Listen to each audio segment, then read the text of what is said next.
আসসালামু আলাইকুম বন্ধুরা, আশা করি সবাই ভালো আছেন। আপনারা সবাই দেখতেছেন কৃষি তথ্য ভান্ডার ইউটিউব চ্যানেল। দর্শক বন্ধুরা, আজকে আমাদের এই ছোট্ট ভিডিও আলোচনা বিষয় হচ্ছে লুনা সেনসেশন 50 SC। এই ফাঙ্গিসাইডটি কী কাজ করে, এটা পেঁয়াজ খেতে আমাদের কয়বার স্প্রে করতে হবে, পেঁয়াজ রোপণের কতদিন বয়সে আমাদের এই লুনা এই ফাঙ্গিসাইডটি প্রথম স্প্রে করতে হবে, এবং পেঁয়াজের চারা রোপণের পর থেকে পেঁয়াজ হারভেস্ট করার আগ পর্যন্ত পেঁয়াজে কতবার মোট আমরা এই লুনা ফাঙ্গিসাইড স্প্রে করতে পারবো, এবং লুনা ফাঙ্গিসাইড স্প্রে করলে পেঁয়াজের কি উপকার হয় এবং কতটুকু ফলন বৃদ্ধি পায়। অনেকে বলতে পারেন, ভাই এই লুনা কি পেঁয়াজের ভিটামিন কিনা।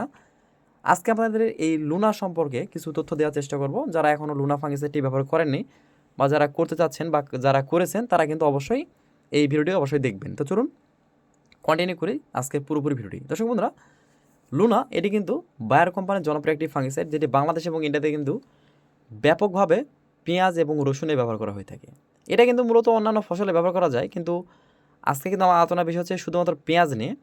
তো দর্শক বন্ধুরা, যারা পেঁয়াজ চাষ করেছেন লুনা ফাঙ্গিসাইড স্প্রে করতে যাচ্ছেন, তো তাদের উদ্দেশ্যে আজকে ভিডিওটি করা। তো ভিডিও শুরুতে আজকে আমরা জেনে নেব প্রথমত যে লুনা এই ফাঙ্গিসাইডের মধ্যে কোন রাসায়নিক গ্রুপটা বিদ্যমান আছে। অর্থাৎ যে কোনো ফাঙ্গিসাইড বা কীটনাশক কেনার আগে অবশ্যই কিন্তু আমাদের এটা রাসায়নিক গ্রুপ উপাদানটা কি এটা জানতে হবে। তো এটা রাসায়নিক গ্রুপ উপাদান হচ্ছে ফ্লুপাইরাম প্লাস ট্রাইফ্লোক্সিস্টোবিন, অর্থাৎ দুটি গ্রুপের সক্রিয় উপাদান তৈরি একটি ফাঙ্গিসাইড।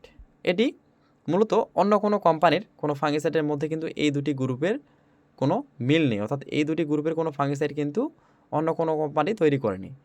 তো এখানে ফ্লুপাইরাম প্লাস ট্রাইফ্লোক্সিস্টোবিন, এই ট্রাইফ্লোক্সিস্টোবিনটা কিন্তু নাটিভোর মধ্যে যে গ্রুপটি আছে সেটা এখানে বিদ্যমান আছে, শুধুমাত্র ফ্লুপাইরামটা কিন্তু আলাদা।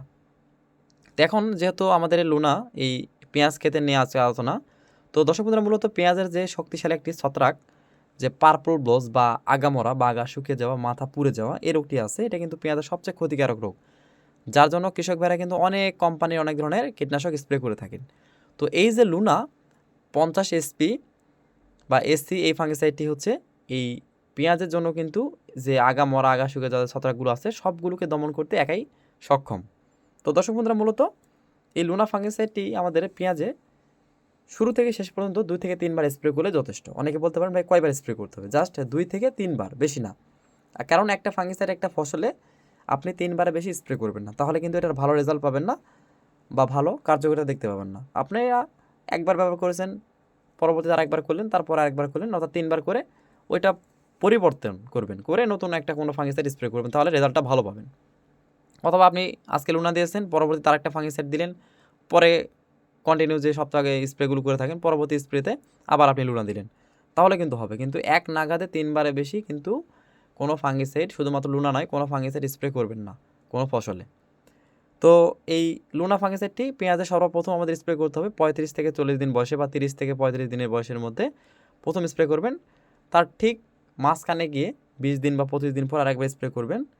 লাগলে প্রয়োজন হলে আরেকবার স্প্রে করবেন, তাহলে দেখবেন আপনাদের যে পেঁয়াজের এই আগা মরা বা আগা শুকিয়ে যাওয়া, এগুলো 100% আপনাদের কিন্তু একদম নির্মূল করতে পারবেন বা কোনো রোগ থাকবে না। তো আশা করি বুঝতে পেরেছেন, এবং আপনারা অবশ্যই অনুমোদন মাত্রায় স্প্রে করবেন, যেটা বোতলে গায়ে লেখা আছে সেই অনুযায়ী স্প্রে করার চেষ্টা করবেন। তো আজকে এই পর্যন্ত, দেখা হচ্ছে নতুন কোনো ভিডিওতে। সকলে ভালো থাকবেন। আল্লাহ হাফেজ।